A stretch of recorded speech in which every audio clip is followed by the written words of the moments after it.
හයි කොහොමද ඉතින් ඔයාලට අද මගේ vlog එක තමයි මගේ බර්ත්ඩේ vlog එක.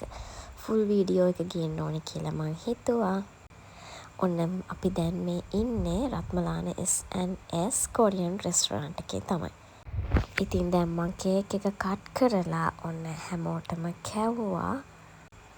අපි හිටියේ යාළගේ ඩාන්සින් රූම් එකේ. මෙතන ඒ කේක් එක කපමු කියලා කිව්වා මම එළියේ.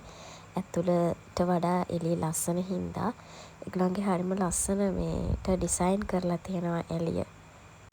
එළිය නෙමෙයි මේක තමයි රෙස්ටොරන්ට් එකේ ඇතුළ. මම කිව්වා අපි මේ රිසර්වේෂන් එකක් දැම්මා ඒගොල්ලන්ගේ ඩාන්සින් රූම් එකට. ඒක මම පෙන්නන්නම් තව ටිකකින්.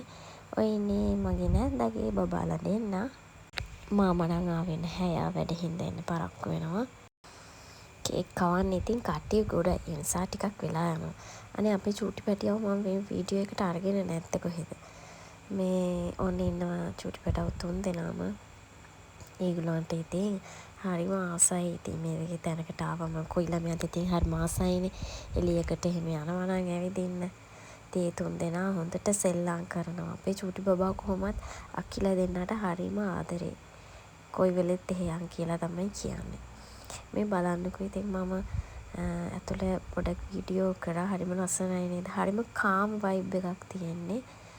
මට අර ඒගොල්ලන්ගේ බුදු පිළිමයක් තිබ්බා. ඒක වීඩියෝ කරන්න බැරි වුණා. ඔන්න මේ තමයි ඩාන්සින් රූම් එක. ඩාන්සින් රූම් එක කියන්නේ ඒක කැරොකි රූම් කියලා කියන්නේ ඒගොල්ලෝ.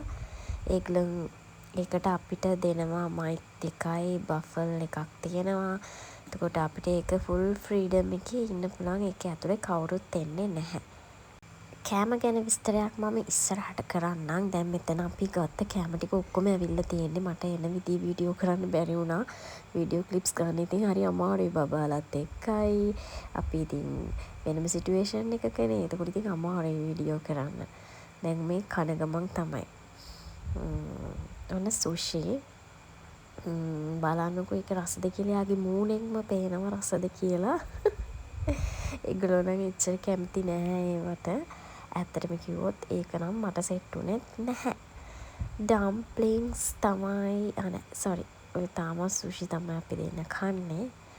කොරියන් සුෂි. හැබැයි ඉතින් ඕකේ ලොකුම උවමනාව තියෙන්නේ මටයි නංගිටයි. ඒ නිසා අපි දෙන්නට කොහොම හරි මේ ටික කාලා ඉවර කරන්න වෙනවා. වෙන කවුරුත් ඒව කන්නේ නැහැ. නැන්දට එකක් එව්වා. එයාට ඒක අප්පිරිය වුණා.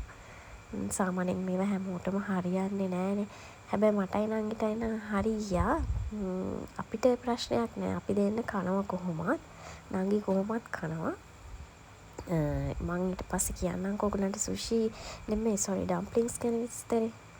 අන්න බලන්නකෝ චූටි බබා චොප්ස්ටික් වලින් කන්න හදන හැටි. එයාට ඉතින් හරියට දන්නේ නැහැ.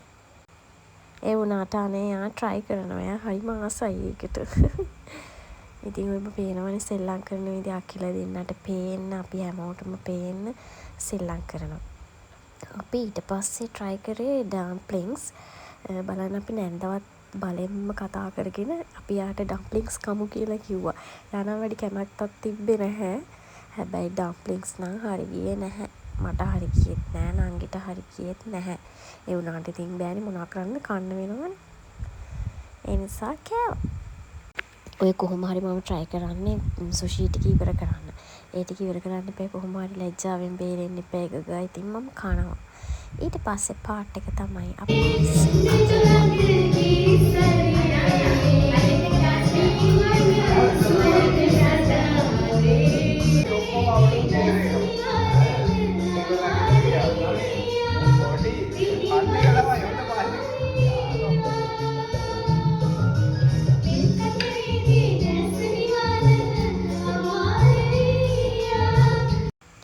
ඔය සහලා ඔයගොල්ලෝ බය වෙන්න එපා. ඉතින් අපි ගායිකාවෝ නෙමෙයිනේ.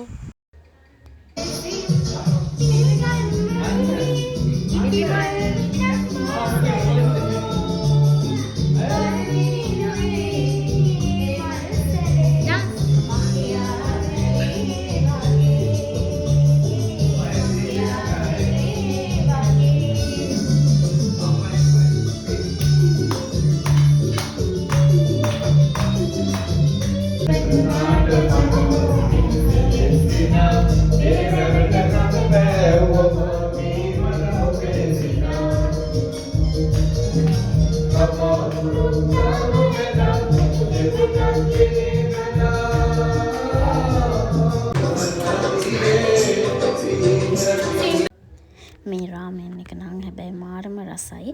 රාමෙන් එකේ ප්‍රයිස් එක වුණා 5400ක් 4 පැක්ස්. ඒ කෑම වලින් ගොඩක්ම හරි ගියේ රාමෙන් එක තමයි මට නම්. ඔන්න අපේ අක්කා ඊට පස්සේ වීඩියෝ කෝල් එකක් ගත්තා. එයා ඉතින් නැහැනේ නිසා ඉතින් අපි යාට පෙන්නුවා. රාමෙන් එක නම් කොහෙන් ගියාද කියලා දන්නේ නැහැ ඉක්මනටම ඉවර වුණා. රයිස් එක නම් ඉතුරු වෙලා තිබ්බා අන්තිම වෙලෙත් ටිකක්. ඒ රාමෙන් එකේ මීට් අයිටම් එහෙම ගොඩක් තිබ්බා. තව ඒ ගානට වඩා අඩු එකට මීට් අයිටම් එච්චර එන්නේ නැහැ කියලා කිව්වා. ඒ හින්දා අපි ඕක සිලෙක්ට් කරගත්තේ. ඒක නම් ඒ ගානට පාඩු නෑ හැබැයි හොඳට තිබ්බා රාමෙන් එක නම්. සුෂි වල තමයි චූටි අවුලක් තිබ්බේ. සුෂි and dumplings. Korean food and Japanese food අපි කම්පෙයාර් කරලා බැලුවොත් මට නම් හරියන්නේ Japanese food තමයි. මට Korean food මම first time තමයි මේ try කරේ. මට එච්චරම හරි ගියේ නෑ. මේ rice එකත් ප්‍රශ්නයක් නෑ හොඳයි. 10න් 7ක් වගේ දෙන්න පුළුවන්. රාමෙන් එකට 10න් 9ක් වගේ දෙන්න පුළුවන්. එතකොට සුෂි එකට දෙන්න පුළුවන් 10න් 5ක්. එතකොට ඩම්ප්ලින්ග්ස් වලටත් සේම් තමයි 10න් 5ක් වගේ. මම දන්නේ අනිත් අයට කොහොමද කියලා ඉතින්. ඉතින් ඔන්න ඔය විදිහට තමයි මගේ බර්ත්ඩේ එක සෙලිබ්‍රේට් කරේ. එහෙනම් ආයෙත් දවසක හමු වෙමු. බයි බයි.